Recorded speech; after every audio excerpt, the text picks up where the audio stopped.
Erkektin jinslik müçösünün uçundan su girgizse, je may girgizse, oşol uşunçalık köp kirgenden tavarsızga çeyin jetip ketse dagı deyt, bul janagı şariat deset bergen göңдөй деген жерге жетпегендigi үчүн бул орозону бузбайт. Түшүнүктүүбү? Эркек jinslik müçөсүнөн бир нерсенин аркага киргизсе, сууну же майды, ал тavarsızга чейин барса дагы бул эмне орозону бузбайт. Анткени бул жанагы биз айтып аткан белгилүү көңдөйгө барбайт бул. Токтойт тavarsızдан эле. Жанагы нипил дегенди билесиңерби? Айерден ава чыгат, бирок ава кирбейт. Жок, ава кирет, бирок чыкпайт. Шундайбы? Ошол сыяктуу таарсык ушундай деп түшүнүп калдым өзүмчөчү. Аяка кирет, аяктан чыкпайт экен да, шундай экен. Мен түшүнүгүм боюнча. Болбосо аяка келет да, зара келиш керек болот. Бирок мындай өтпөйт экен да, Кудайдын кудурети. Amma fi qubliha fa mufsidun.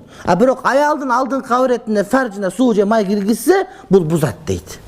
Анткени бул тavarsızдан да башка жака барып, балким жатынга барып, жатын аркылуу ашказан кылып айтып, бир жака кетип калыш ыктымал толук түрдө бар экен. Эгерде ката айтып атсам, анатомиячылар мени айтпай атты беле, бирок ушундай экен.